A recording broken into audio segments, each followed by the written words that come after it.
Hello, livestock friends, and welcome to this edition of Before the Bid. This is a podcast dedicated to the livestock sales industry where we go behind the scenes of the operation and speak straight to the sellers. We discuss topics about the important aspects of their operation, location, the people behind the prep work, and talk about some of the animals that will be offered to you, the prospective buyers. Hopefully, you've got your sale catalog close by. You might have to go look through that pile on your desk. But if not, then you're probably like me and driving down the road or busy with chores around the farm. And that's okay too.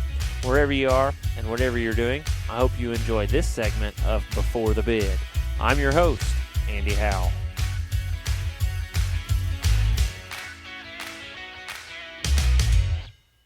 Welcome, livestock friends, to this special edition of Before the Bid. And on this Before the Bid, we're not talking about a livestock sale.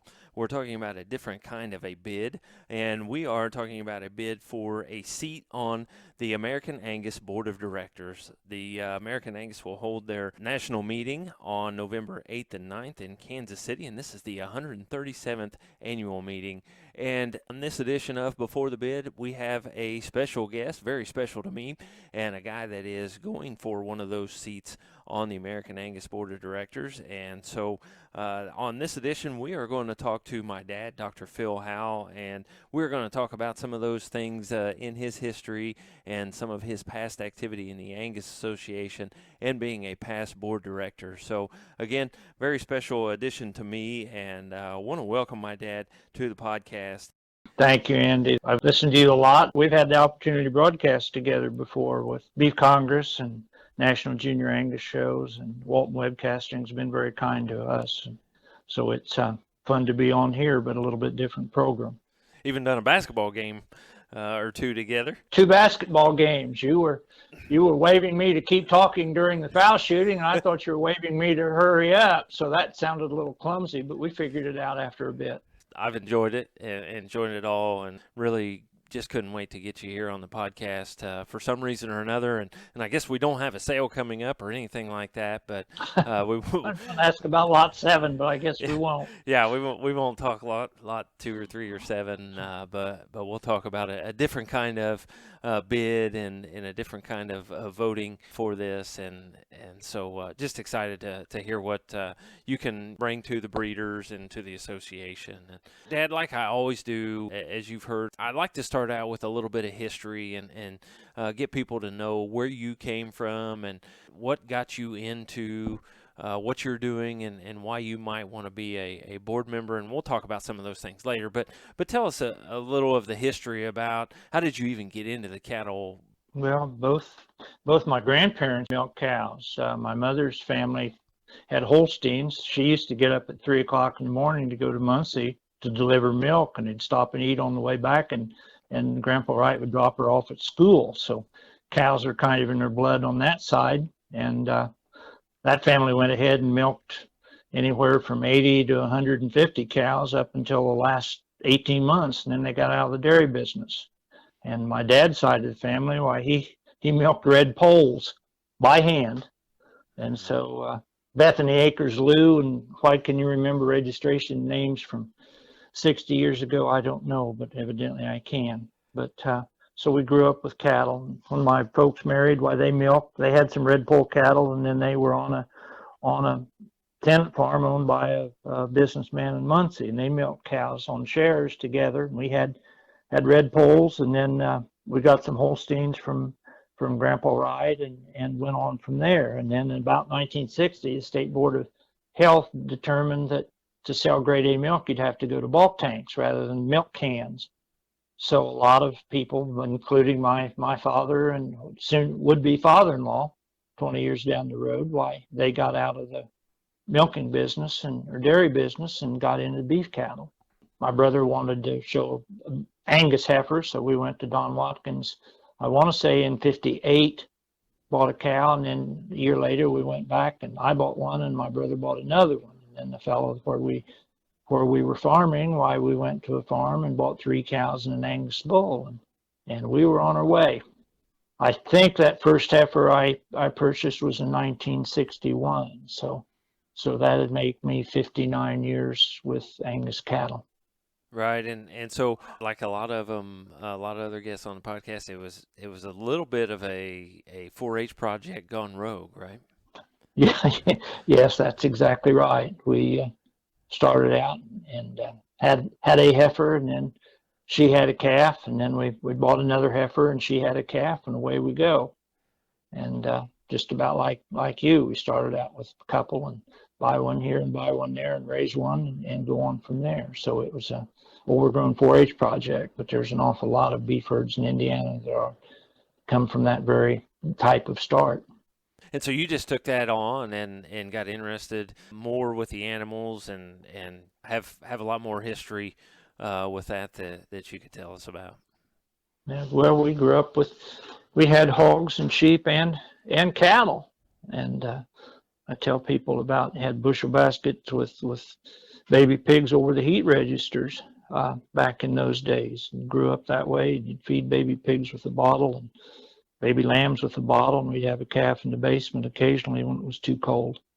So that's just how we grew up, Hmm. and then kept going, and then in 4-H showed beef cattle, and thought I wanted to grow up to be a herdsman and show cattle all my life. And uh, got a chance to go to Purdue, and my brother said, well, if you think at all about vet school, I take the pre-requirements, the chemistry and English and math for veterinary school, and if you don't make the grades, why most of those credits would transfer down to animal science major. But if you start out in animal science and decide that you can, your grades show that you can make it, why they wouldn't transfer up to the pre-vet requirements. So started out in pre-vet and, sink or swim, and evidently I was able to swim. So was able to get into veterinary school and went on from there. And thought, if you're going to work on cows, why, where do you go? So I went to Wisconsin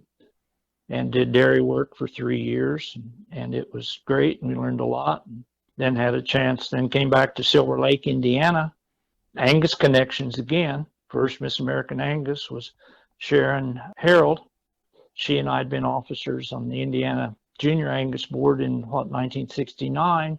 Well, she was married to the fellow that was running the practice at Silver Lake. So she was my reference because they knew me, but not very well from school. But Sharon said he'd probably be all right. So we spent 3 years there, and then had a chance to buy a practice within 35 miles of both my parents and my in-laws back here at Winchester. So we came back here in 1979, and it's been here ever since.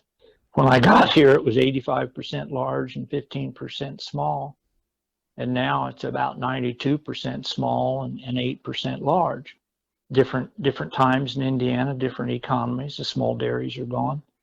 A lot of the World War II and Korean War veterans that came home and farmed with livestock, why they're no longer active in farming. Many of them have passed on. And so the community has changed and changed drastically.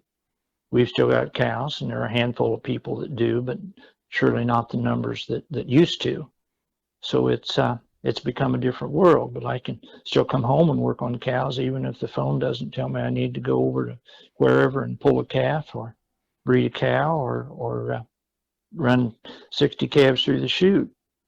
We used to have a few people that would feed anywhere from 100 to 300 head of steers in the fall, and they're all gone but one now in this area. And then cattle processing has changed drastically. You don't process them once you hit the feed yard, you process them before they're shipped. So what few feedlots we have, why those cattle are processed before they get here. So life has changed in 46 years of veterinary practice.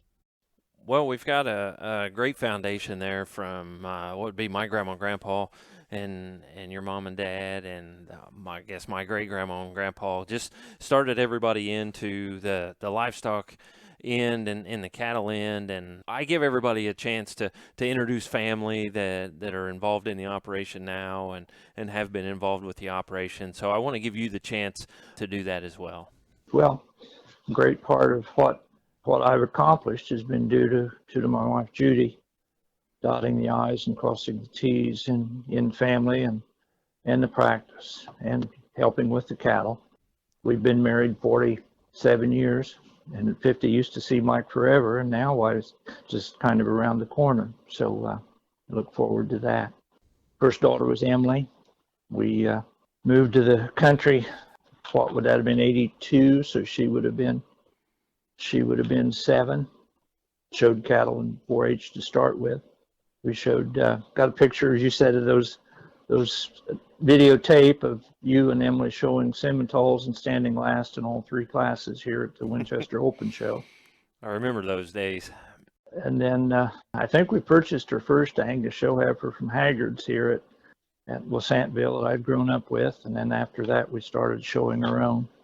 Emily was in 4-H, 10-year 4-H career, county 4-H queen. Started out in physical therapy and ended up at Purdue in medical technology. And then you've come along and you showed a lot of cattle and ate and slept it. And we went to a lot of Crossroads open shows. We kidded about going to Tipton and sleeping in the trailer and rained. Whichever way I turned, I either had my foot wet or my head wet. But you remembered it as a fun time. I think we were competitive, but we didn't win. I remember that show. I don't remember why we decided to sleep in the trailer, but we did, and man, it rained and poured, and it was dripping on both of our heads through the top of that little bumper hitch trailer that we pulled. Making memories, as they say, and I guess sometimes the cattle are excused for taking time and going to do those things. So I'm thankful for that. Then you went on and did a lot of 4-H winning and 4-H king and round robin showmanship winner. A lot of little 4-H shows and open shows, and had a lot of fun. Then Brian came along, and by that time we'd begin to get the cattle where they were competitive.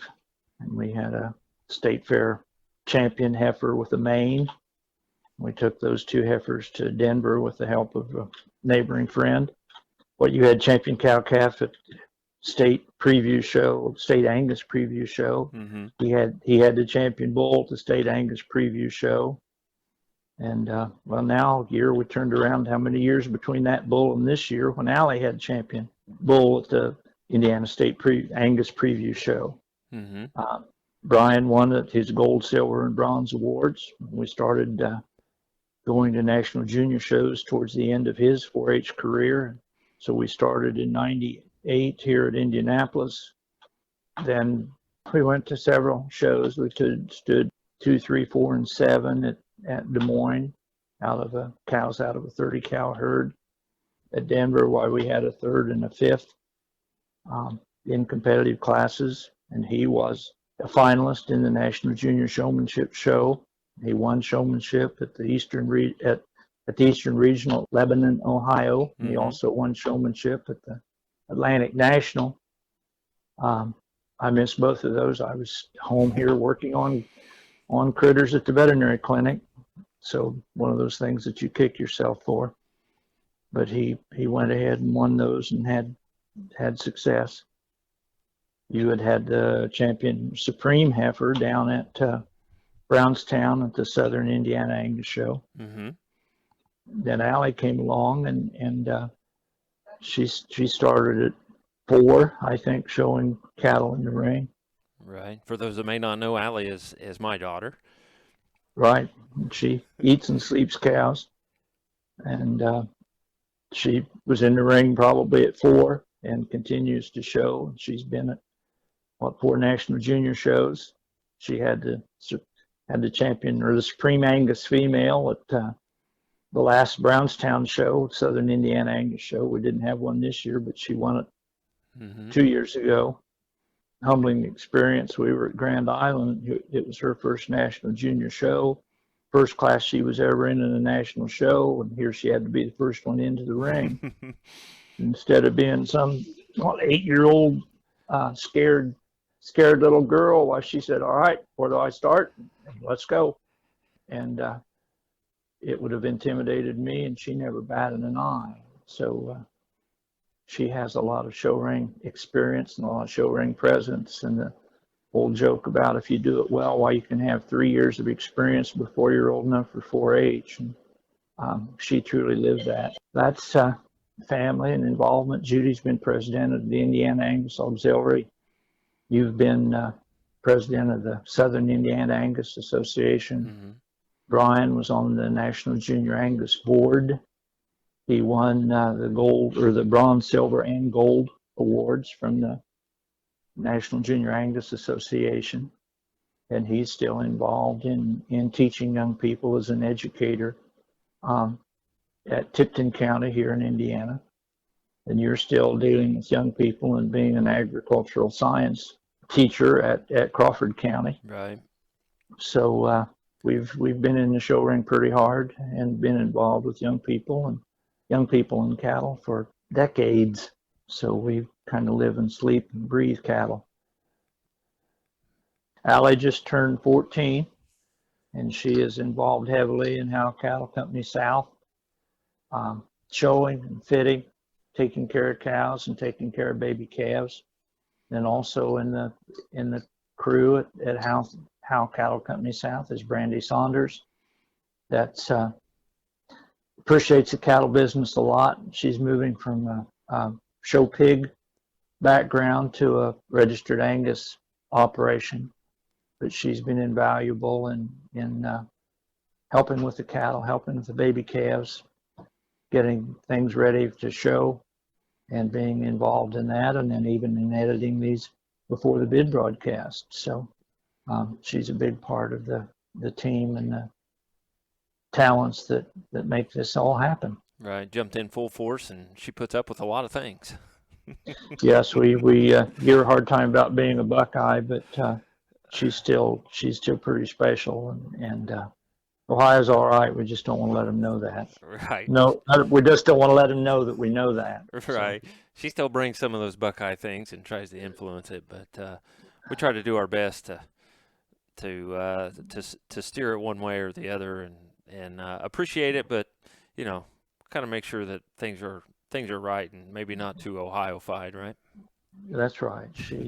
She's learned to work with an expanded schedule of opportunities to do work. So she pushes pretty hard. She's a talented person, and one of her previous careers was handling at homebound people, and I hope I'm not on that list of clients in the very near future. So she brings a lot of talent and experience to us. Right. Also has worked at a CAB Steakhouse as well. CAB Steakhouse, you can't get too far away from the Angus business, so she can probably tell us stories about serving CAB product and training and customer satisfaction with CAB products. Right. Yeah, and just a great addition to Howell Cattle Company South and to the whole operation. Yes. And there's a couple other people that have helped us along the way that, and guys that when you were on the board, you had to be gone, and we had to have some people help us out and get us through that, and some people here recently that have really helped you with the cattle operation, or helped us with the cattle operation.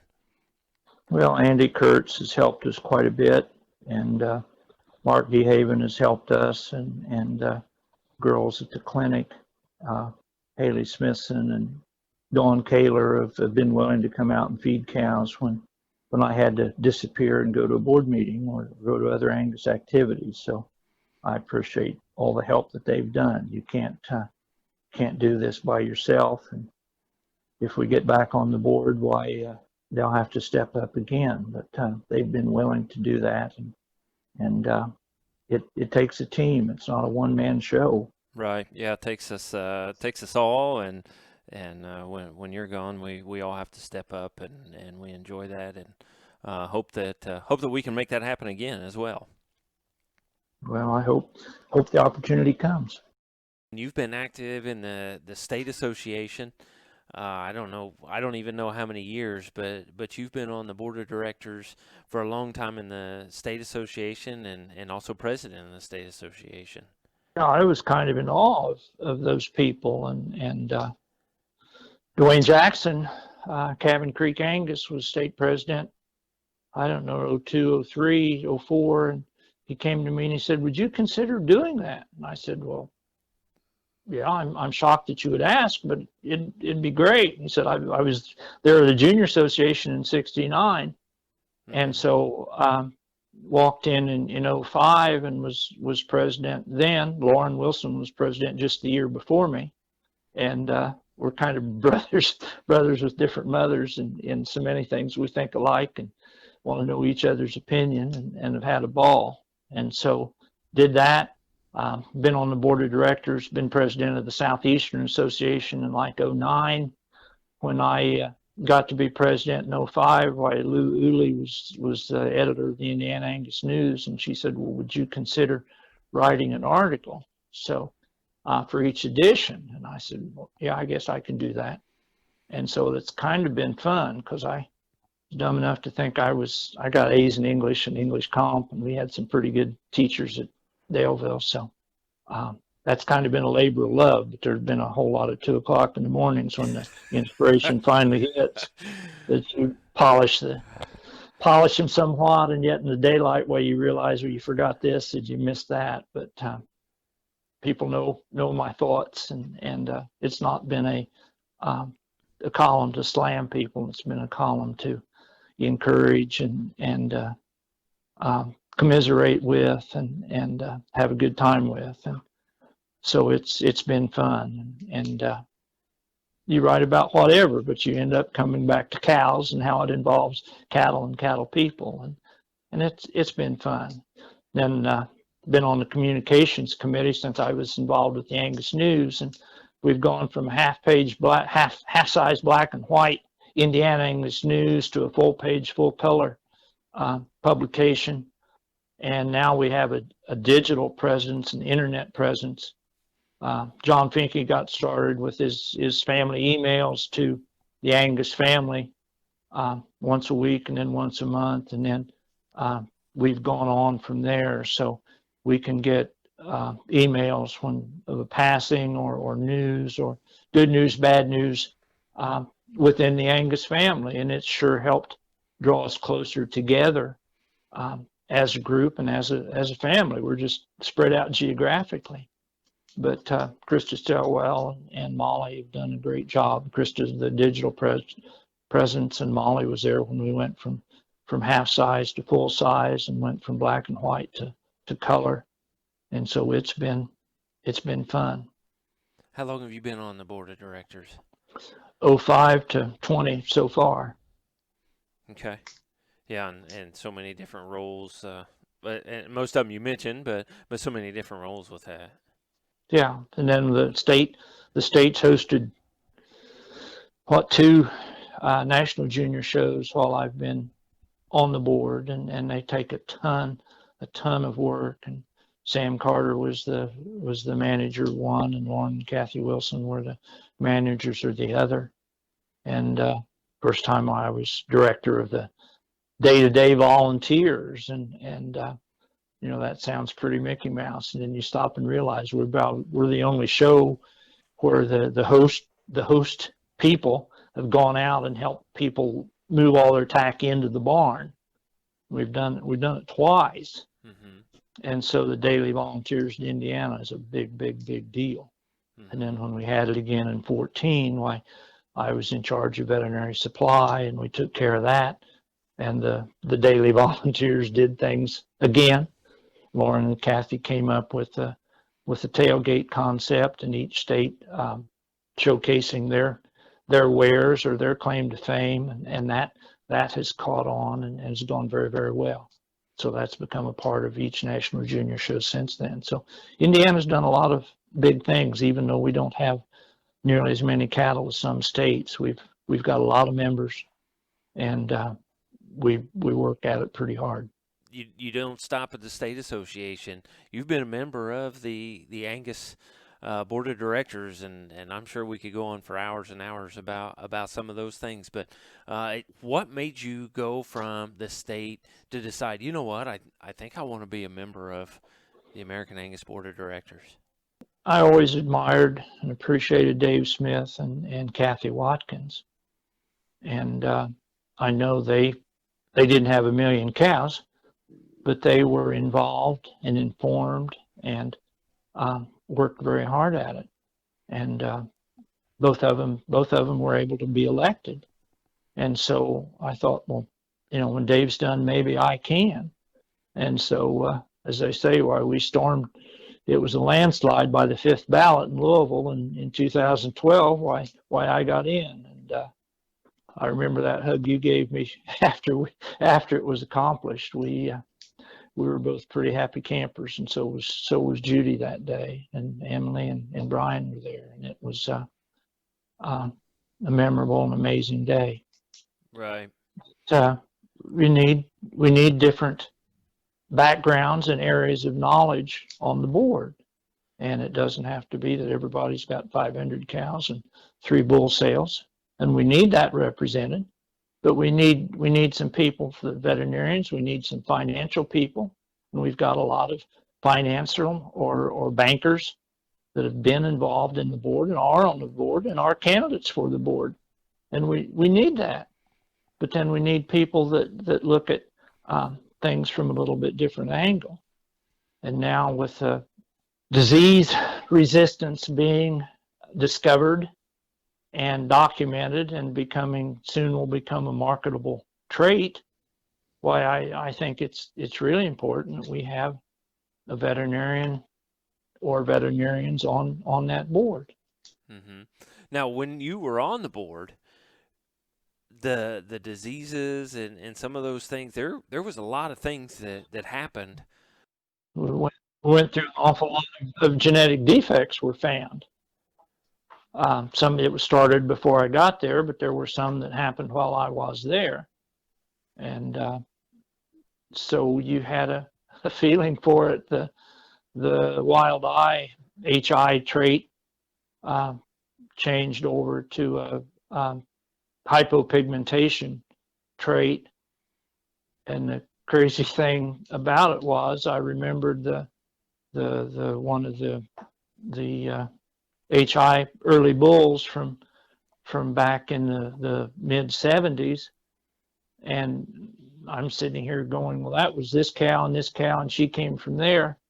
And Dan Mosier later said, well, yeah, there's been 27 animals afflicted with this, and 23 of them went back to so-and-so bull. And I didn't know him on a first name basis, but I knew his granddaughter. Mm-hmm. And had enough history to be able to go back and know, and go back that far and be familiar with the issue, rather than, well, hey, that was ancient history. No, that was last week or the week before. Mm-hmm. In some ways. Right. What were some of the things that you enjoyed most about being on the board, and we'll get into some of the different things that you did, but what were some of the things that you most enjoyed? What was learning from other people on the board. I had Montana on my left elbow and Nebraska on my right, and you get to be involved with some successful and some really, really great people. Arlen Sawyer called me up out of the blue after the election, and I can remember talking to him out here in the yard. I walked around in the yard in the dark for an hour talking to him, and we'd never much more than ever said hi, and he just wanted to talk and get to know each other, and we had a ball, and his friendship is one of the great things about being on the board, and he's gone, but the idea they talked about that he would tell families, said all we've got to do is get better, and the 4-H model about making the best better has kind of always been one of my, you may not say it, but that's how you approach things, that where we are isn't good enough. Keep pushing. Not to run over people, but just don't be complacent. And that's the way we need to be as a farm, and as we need to be as a veterinary practice, and as we need to be as a breed association, is get better. Don't stand still. And well, you learn from people, and you learn from staff. There are people at St. Joe that have done great things and accomplished great things, and they bleed Angus blood, and some of those people that have made a career out of serving the members and trying to figure out how is it we get better. We can sit around and argue about what exactly better is, but complacency being an enemy is adopted by an awful lot of people, and that's where we need to be. It's not something you just put in your time and then you go away. It's, how high can we make things happen? I guess one of the things I want to try to figure out how to do is there is a machine that basketball players use, and you see how high you can reach, and you spin those sticks to see what your vertical jump is. And I want to make one of those inspirational photographs of that and just say, how high can you go, or match that. And I haven't figured out the motto for it, but it just, how high can you go? Can you go as high as I pushed, or can you go higher? And one of these days I'm going to get that photograph worked out and work the caption. But that's how the breed needs to operate, and how the board needs to operate, and how each of us need to operate. While you were on the board, what were some of the committees and things that you were involved with, and some of the bigger decisions that you were involved with? Well, I was on AGI, or Angus Genetics Inc., when we hired Dan Mosier, and that was interesting to interview, and interesting to get to know him. And you look back and think, well, we did it right, and we got a good one. He accomplished a whole lot. Kelly's done great things, and Dr. Miller has come and gone after I was gone. Then Kelly does a great job, and Duck Lou is there now, and they're doing great things. They're doing great things. And I was on AGI and I was on API. We accomplished a lot of things there, and I think we were leading the industry. And you learn things, and some of the predictions about what would happen in media have come true. The people in it's Angus Media now instead of Angus Productions Inc. But we're world class, and it's because of hard work and vision and talent. And so working with API then, Angus Media now, is great. I was never on Certified Angus Beef board, but our orientation right after we were elected was started at CAB, and then we got to sit in on the CAB meeting. You think about the Angus board, and really there's entities. There's boards within a board, and Angus Production, API, or Angus Media now, and Angus Genetics Inc., the Angus Foundation, Certified Angus Beef, and then the Angus and then the Angus Association. So you have several entities under the heading of the American Angus Association, and each of those made up with different boards, different leadership, and you have to think in that vein as far as genetics or foundation and fundraising and scholarships and research and those things. So there's lots and lots of areas to be involved with. The Angus Foundation is for education and research, and the research. There are some research projects that are funded by the foundation, and it was that board used to just be made up of pretty much the officers of the board. And the first meeting I was to, I said, well, can I sit in and listen? And there were, I don't know, projects on fescue, and I've forgotten all the subjects now, but I thought, there's ought to be a little more scientific bent to who gets to make the decisions. And so evidently I can't document it now, but that's been changed somewhat since I've been off the board, in that they have a committee with a little bit different makeup than just senior officers to choose which projects will and will not be funded. And I think we need to work harder to get solicit projects, or make researchers aware that we're out here and we have some resources that we are willing to dedicate to accomplishing some things in research. Mm-hmm.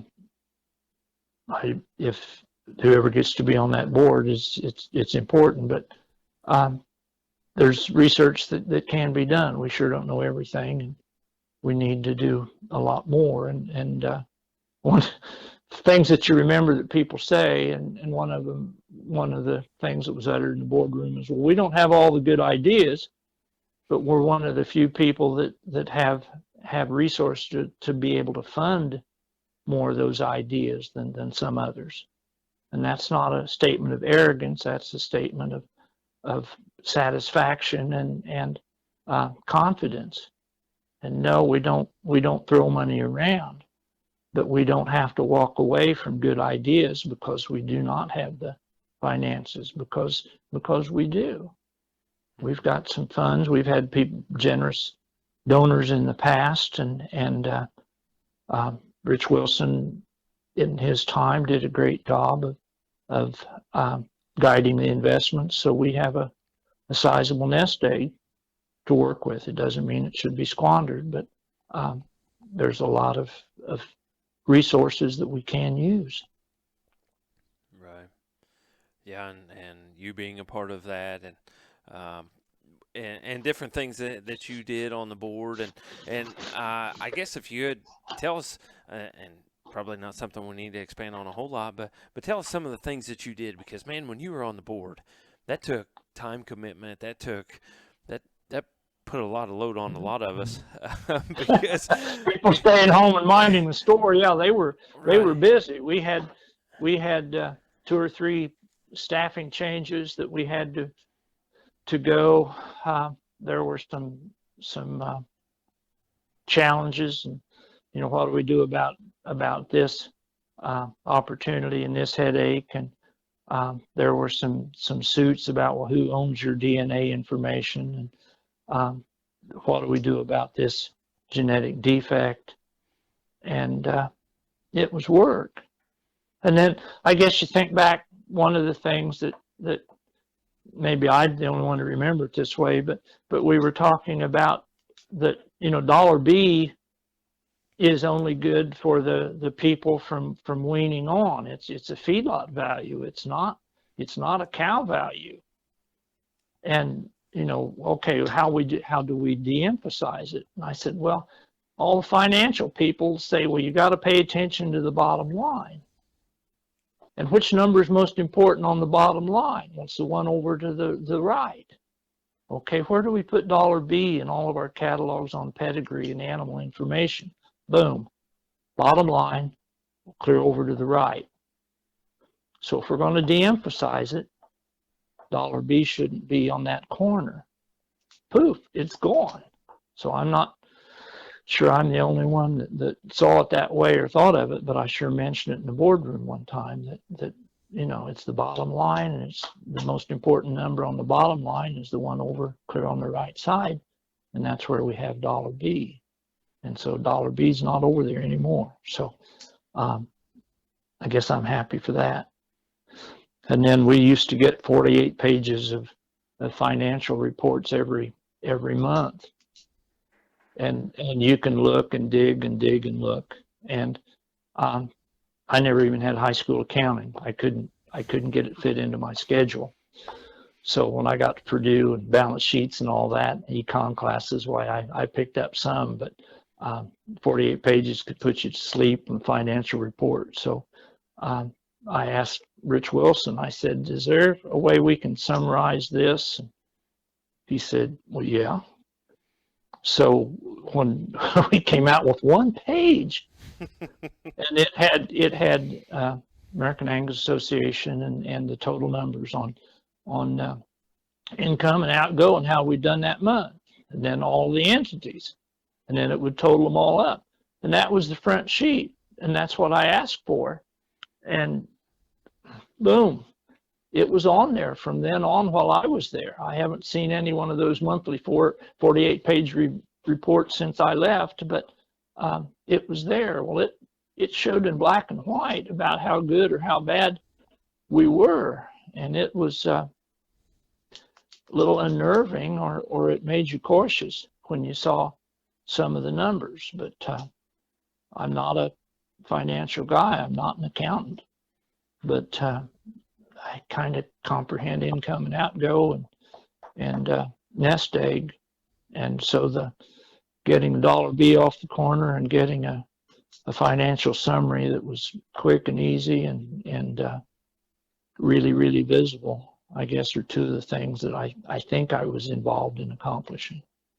And like I said, it was a lot of work, and you were gone quite a bit, and different things like that. But I know you enjoyed it and you loved it, and we enjoyed it and loved it, and you ate it, you slept it, you breathed it. I just remember you tell me you couldn't even you got an animal open on the table and you're doing surgery and your head's in St. Joe. Yeah, and it's still, this campaign has done it again. It just excites you, and it just excites you and invigorates you, and you're looking beyond just that day. Got to go to Beef Improvement Federation. I'd always wanted to go from the veterinary standpoint, but we used to have to do all the blood testing on hogs in the summer in June, and 82 bazillion health papers, and you just, no way in the world you could get away in June. Well, when was elected to the board, they said, well, we will pay for you to go, you and your spouse. And that time, why they dropped the blood testing requirement on pigs, and then they dropped the health paper requirement on all the county cattle and the county animals. So June opened up, and I went to BIF 3 times on the association, and I don't know, 4 times on my own dime. And fabulous meeting, and if you like cows and you like science and you like people, why, it's an amazing experience. And I got to do that. They expect the board to attend the Certified Angus Beef Conference, and CAB hosts retailers and restaurateurs and all kinds of people that are involved with the CAB story and CAB marketing, and they don't hold them at the Motel 6. Those are nice places, and you meet people from all over the world, and they want you wear your Western hat in to identify you as a cattleman, and they want to know your story, and you can learn some fabulous things from them. Amazing stories, and it broadens you out, and you learn a lot of things, about a lot of people. And so being on the board, you trade your work and your time for the access to those experiences, and so it's a good trade, and you learn lots of things and meet lots of people, and it's inspiring. Even had a little TV time there for being on the board. Oh, the Untitled Angus deal? Right. Yeah, they wanted to do that, and so they came out here, and it was colder than cold. It was like 11, and you're trying to not be in your hood and parka and the insulated coveralls, and Derek Collins was here and came and did it, and we staged it in the barn, and then we had cows out running in the snow, and scary part was it was December. We normally calve about 30 cows here in that place, and at that point in time we had 6 steers. It looked like neighborhood city farmer. And that was the only thing I regretted about that show. But the picture of the cows with the folks running in the snow was great. And he edited it and put it together, and it was great. And I don't know, it's been seen 5,000 times or something. And that was fun. Right. And then you look at the other Annual Angus productions, and the one Christmas one in Montana was amazing. And then the one fellow's out there chopping ice, and it looks like zero. And yeah, this was April the 20 whatever, and someplace in the mountains. And you thought at the end of April, and he's still chopping ice. And the Angus family is in a lot of places. Right. Yeah. So a lot of great things from being a past board member, and so you've been off the board a couple years, and Right. there new issues arise, new things arise. This thing just does not stop. No, it And keeps going. what are some of those that you followed and you've stayed with that you think could be new issues with a new board and with the board? So, some of those things that we could talk about. Well, they started Maternal Plus. They said we can't have any kind of longevity EPDs without enough whole herd reporting and knowing why those cows left and why. So there was Maternal Plus. And I can remember sitting in board meetings and the wives were upset. I do our cattle papers. My wife Judy does not. I do them. So I knew the headaches about it. Well, one fellow said, we've got a list of 10,000 cows and we're supposed to remember why they left. And the wives were the ones that explained some of the difficulties in the enrollment process, and so they got it changed. But I was involved in that Maternal Plus, and now they've struggled and struggled and struggled to get enough numbers in Maternal Plus. Well, now they've got a voluntary whole herd reporting on AHIR. They've introduced it, or it's ready to be rolled out. And I don't know exactly how that's going to work, but I'm anxious to see if they can make it fly. And it needs to. The other breeds have got longevity indexes, and we don't. So Maternal Plus and the alteration thereof and the whole herd reporting instead of cherry picking is an issue that's current. We talked about genetic defects back when I was involved. And now we've gone to these reproductive haplotypes, and we evidently have found some areas and data to show that there's a genetic problems that are causing loss of embryos. We used to think that when we had a cow come up open, why she never conceived. And the longer we go, we realize that, yes, she did conceive, but we just lost a lot of embryos. The embryo was non-viable genetically, so it was canceled out. It was lethal. And so had a friend tell me the other day they had 50 open straight bred cows, and their F1s, there wasn't an open animal in the bunch. Well, it wasn't a difference in bull power. It was a difference in that embryo. And so there was a haplotype discussion on the other night, a production from AGI, and I watched it and learned a lot, but there's still a lot to go. And the haplotypes for reproductive problems. And then in the September board meeting, they talked about accredited for foot scoring, and they want to work with Australia. Everybody scoring their own cattle, there's not a lot of consistency, and to be able to make real progress, our work's got to be much more consistent. Our scoring needs to be more consistent. So evidently the board is discussing how to accomplish that and how to make that work. And on our longevity issues, why I see notes on the bull disposal code alteration. So I normally thought about the cows, why did the cow leave? Did she come up open? Did she have bad feet? Was there another issue? Or or why was she let go? So now they're dealing with some bull disposal code issues. And then the Angus Link business is really taking off, and we're figuring out how to verify the genetic value and of Angus, registered Angus sired feeder cattle. Mm-hmm. So now we have denoted a director of verification services and a director of commercial industry relations.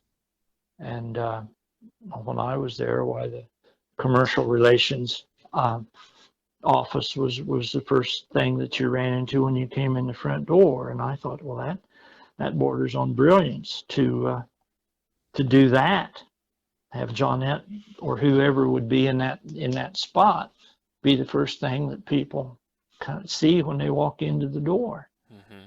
So the Angus Link business, the verification of background and procedures on Angus sired feeder calves is a tremendous area of growth. So I'm sure that will be an area that we'll spend a lot of time on, or that the new board will continue to spend a lot of time on. What else do you see as being some issues or strengths or things to expand on? Well, we talked some. It's always been we talked about the headline about their digital imaging so we can identify cows. And, we've got digital imaging for people to pick out one person out of 1,000 or 100,000 based on the shape of their face. Well, now they're practicing and doing it on cows. And I've always thought, why can't we go out and image a bunch of Pathfinder cows? Or if we don't do Pathfinders, let's go out and computer image, so they can do measurements that the human eye can't comprehend.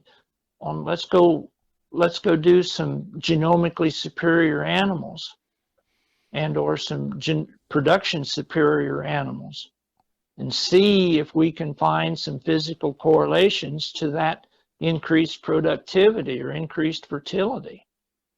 People that are heavily involved in feed efficiency evaluations say that you can't see feed efficiency in animals. You can't look through a group and say, well, this one is and this one isn't. Well, okay, I won't argue with you, but can a computer see something that you can't see?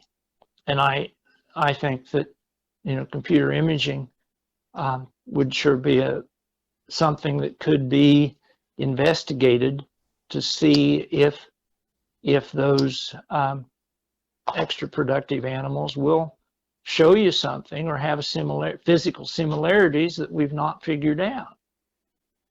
To me, that would be fascinating. Jan Bonsma was a South African animal scientist back in the 50s and 60s, and there's a Bonsma group on Facebook talking about the dewlap flap and slope from hooks to pins and ewnecks and shoulders higher than the spine and all kinds of physical characteristics that he attributed to fertile cows. Well, are there other things that or a computer could see? And so I think that imaging to me is fascinating. And I think that may not happen. And that's just one of my dreams, to see if we could do that. We talked a little before we got started, some other things like disease resistance. Well, yeah, I lost track of what we said when, but genetic disease resistance is really becoming, is on the near horizon. The dairy people are doing it tremendously, and genomic proof of disease resistance. I'd read an article the other day talking about one. They'd found a gene that altered the ability of pneumonia bacteria to adhere to lung cells. And it made those cattle more resistant pneumonias from bacterial causes. Well, we'll find more and more of those things as we go along. And then we'll end up having data to say, well, hey, these cattle are resistant, and we may not be able to go back to the what the gene did to cause less reproductive problems or less respiratory issues. So it'll be fascinating whether we find the data based on numbers and treatment trends, or we find the defect or the trait is that non-adherence of the ability to resist the adherence of that bacteria to lung cells. Which way we'll make the discoveries, I don't know, but both of them will be involved in producing better cattle. One fellow said, if you think we can sell a bull because his calves will be heavier at weaning or at slaughter or marble better, just think about if you could sell a bull and say, well, his calves would have 10% less respiratory problems in the feedlot. So that would be real value, and that would be tremendously easy to market. You don't want to treat cattle. You want to prevent the diseases in cattle, and there's some numbers that say that with all of our vaccine capabilities, we have not made nearly as much as improvement in respiratory disease rates as we had hoped or we had thought. So I've been at this for 47 years, and we're still seeing cattle pneumonia, and we've vaccinated and we've done this, and we've vaccinated and we've done that, and we still see more sick cattle than we would like to, and more sick cattle than we can afford. If we can cut that down, it would be really important. We talked about things that we've done and talked about. Well, PAP scores, pulmonary arterial pressure and high pulmonary arterial pressure cattle can't survive or thrive at high altitudes. And that was just mentioned when I was on the board. And I said, well, I think it's pretty important. And the other part of that that's important is even when you're not at 5 or 6 or 7 or 10,000 feet, and there's not many 10,000 feet, but the 8,000 or 9,000 feet cattle, is that those cattle come down to feedlots at 1,000 or 2,000, and we're seeing sudden death in cattle just ready to slaughter. And we didn't understand why or what was going on, but they were tying that to bad PAP score cattle were more likely to be involved in this sudden death syndrome in feedlots. And so PAP scores, we've got a PAP EPD now. We were able to harvest some numbers and get some access to some data banks that had decades of PAP scores. Tim Holt and people at Colorado State that are the gurus of PAP scoring. I got to listen to them speak at Denver, and had a meeting with the board and AI organizations and talked, and it was a learning experience, as they say.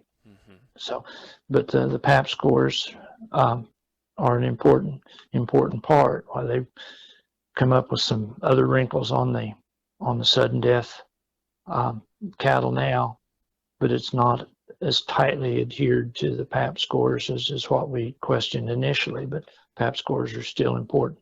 Right. What do you think in today's world that the new board is going to have to do with marketing? Well, I think in some ways, I think we've got to decide who and what we are. We've spent an awful lot of time trying to turn a maternal breed into a terminal breed. We've changed the whole beef industry. Marbling is going up and up and up and up. And we've got a lot more prime cattle produced and a lot more choice cattle produced and a lot less select cattle produced. And so we've changed, the whole industry has changed, but we have not worked as hard on the maternal side of the Angus cow. Numbers of our Pathfinder cows are falling.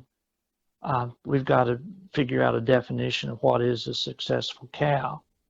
And you've seen the cartoons about, well, she had three calves, and one of them was 110% index, so isn't she wonderful? And then she was open the next year, and we decided to flush her. Or the cow that had calves 10 years in a row, and her indexes were 102. Well, now who's the important cow? Who's the one that created the most income for her owner? And so we've got to figure out what's important and work at that a little bit. Consistency and fertility are important. Our heifer pregnancy number we've had there for a long time, but everybody wants to talk about yearling weight, weaning weight, and birth weight and marbling, and we've kind of forgotten some other things. And so, are we going to be the maternal breed and work a bit harder on that, and not to ignore marbling? But we've accomplished an awful lot with that. There have been people who have gotten an awful lot of premiums, made money on premiums from the extra high quality carcasses. But I think we've got to work on fertility and consistency and longevity. Agree. And they're arguing about docility, and nothing's ever simple. Mm-hmm. The guys in the West, they have a lot more predator pressure, so they need cows that are have a lot more edge to them than what we do in many places here in the Midwest. And there's a lot more beginners involved with cattle, and B, there's a lot more 70-year-old guys like me involved with cattle that may not be quite as quick on our feet as we used to be. And C, we got a lot of alleys that are out there that we don't want hurt with their cattle. So docility is becoming more and more important. But then if you ride the pendulum too far to the other extreme, very respected Angus veterinarian in the Carolinas told me last year, Reno, that he said, we're to the point now, we're seeing some of these altered docility bulls, 3 generations of that, and they forget to be bulls. Mm-hmm. And so, nothing is simple. It's not a computer game. You can't just have the highest here and the highest here and consider yourself a success. So I've not heard the docility issue mentioned anyplace else as far as over docility and non breeding aggressiveness. But it's something that if people are beginning to talk about it, we've got to pay a little bit of attention to. We do have the annual meeting coming up, and you were part of changing the annual meeting. Let's talk about that just a minute, and then we'll get into something else. Illustration of the value of somebody that's been on the board before. The first couple times you walk in, you're kind of overwhelmed. There are times that the board pushes or encourages the employees, and then there are times that the employees encourage and move the board. And the 2 examples I thought of was that we were talking about when a new bull comes into service, when his first calves hit the ground, you could record his birth weights and submit them. And before, they were not submitted until they were weaned. And so there was a 5, 6, 7 month lag time between birth weights and weaning weights. And we said, well, hey, if we could get these birth weights turned in, these new bulls would have a proof 6 months earlier. When we've got spring and fall breeding season, why you'd have him lined up for the next breeding season rather than waiting till weaning and then turning them in. And staff said, well, do you realize that'd take a fair amount of work? And we said, yeah, but it might really be worth it.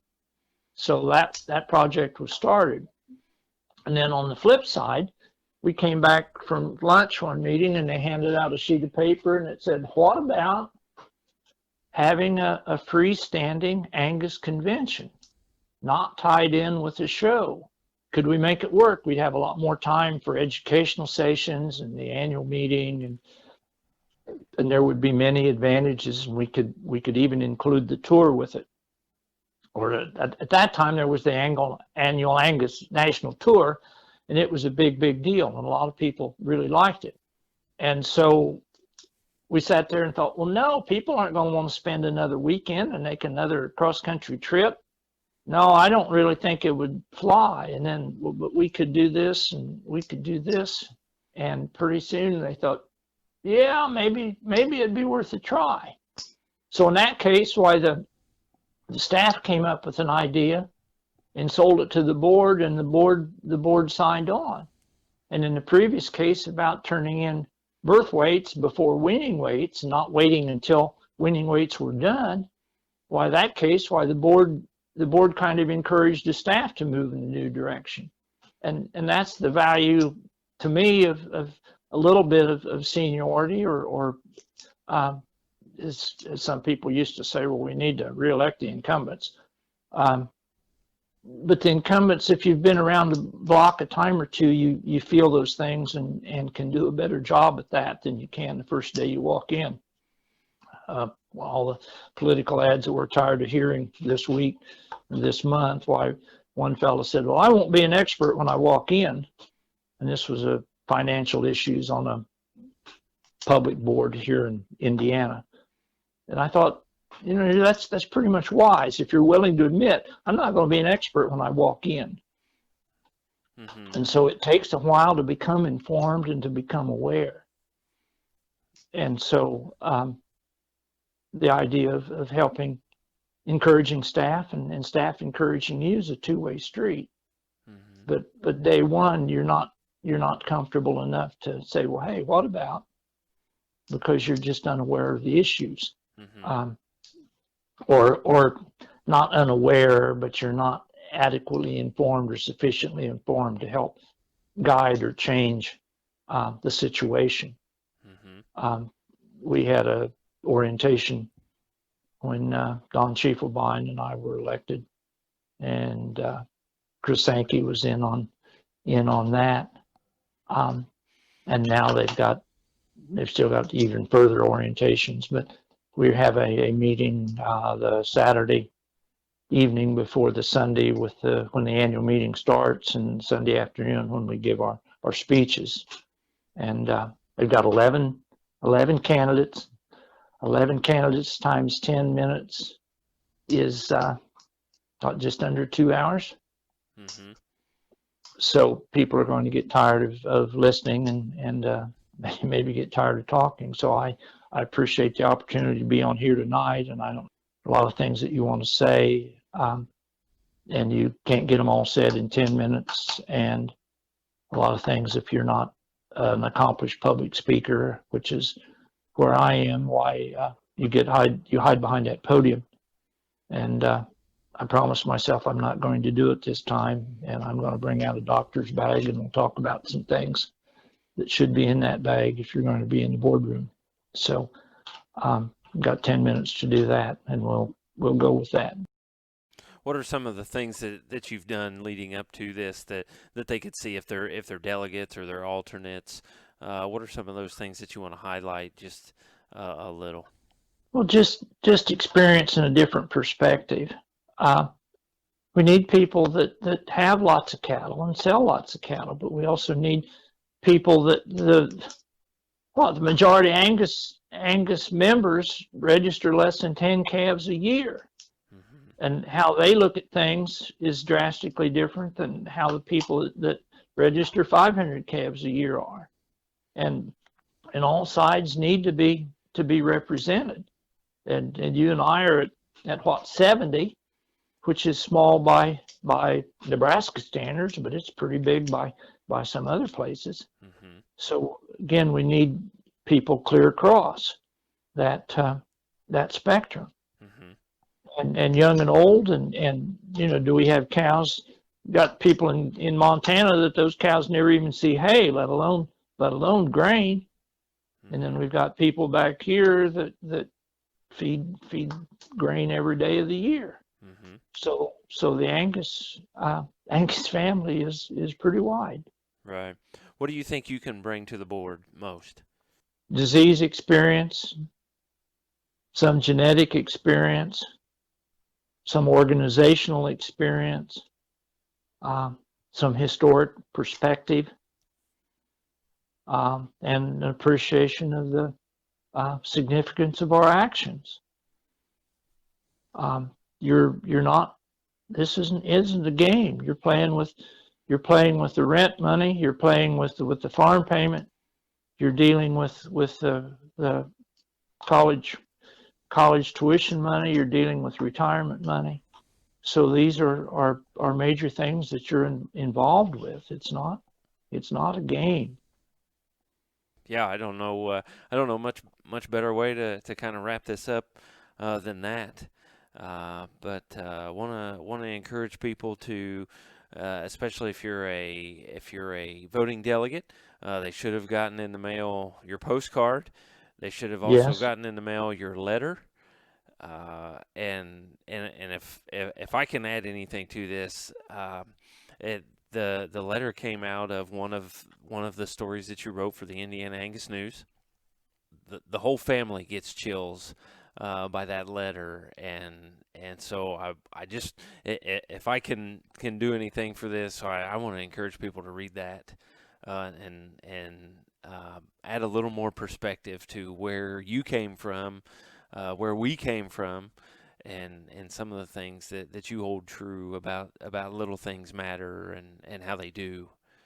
Um, just a neat story. And go watch the YouTube, the I Am Angus YouTube. Go to YouTube, I Am Angus Phil Howell. It's on there as well. And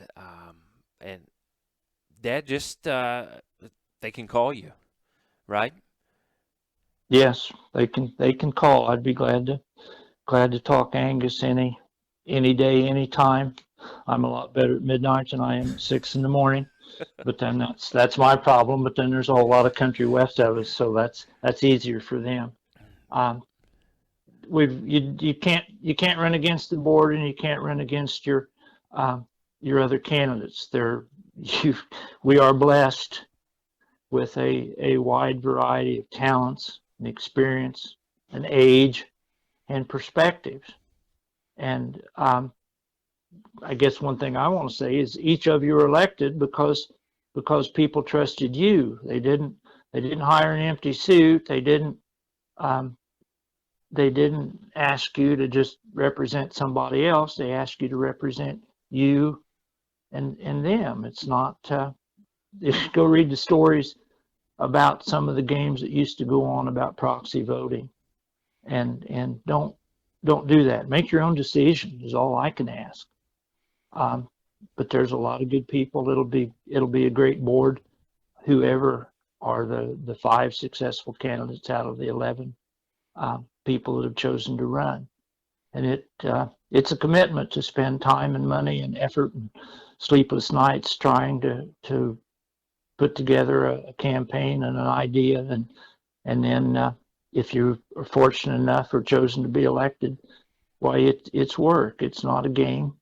It's not a popularity contest. It's work. But been there, done that, and would honestly be very glad to have the opportunity again. But if I'm not chosen, I'm sure that there will be five great people that will go onto the board.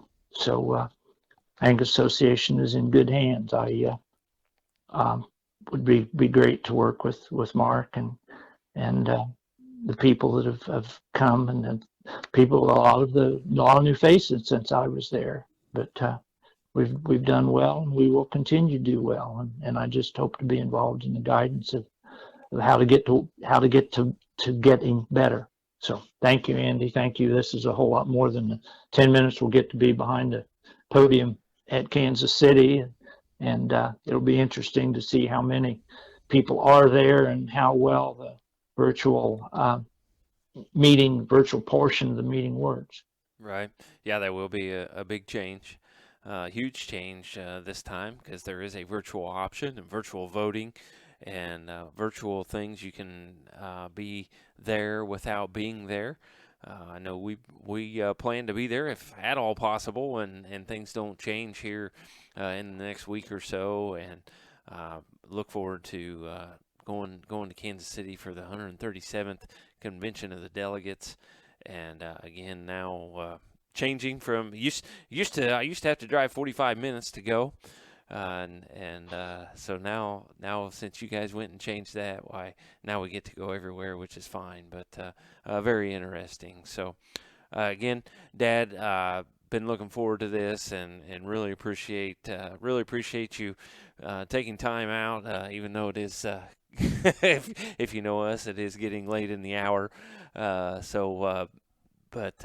enjoyed it, and I want to encourage anybody that's listening to talk to delegates. If you're not a delegate, talk to alternates. If you're not an alternate, and visit with these guys and talk to them, and as Dad said, make your decision and make your vote, and vote for who you feel will be the best candidate, and if we can encourage you to vote for Dad, why that's great, and we would be absolutely honored to have him on the board again and be part of that. So, Dad, again, I want to thank you very much for coming with me and being on Before the Bid podcast.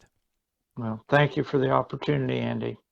All right, and we want to thank you for listening to another edition of Before the Bid. Thank you for tuning in to this edition of Before the Bid. For more information and to learn more about upcoming podcasts and sales, visit us at beforethebid.podbean.com or Facebook, Twitter, YouTube, and Instagram pages. For information on being a guest on Before the Bid, please email us at beforethebid@gmail.com or one of our social media pages. Remember, that's beforethebid@gmail.com. Happy sales to you, and we will talk to you next time on Before the Bid.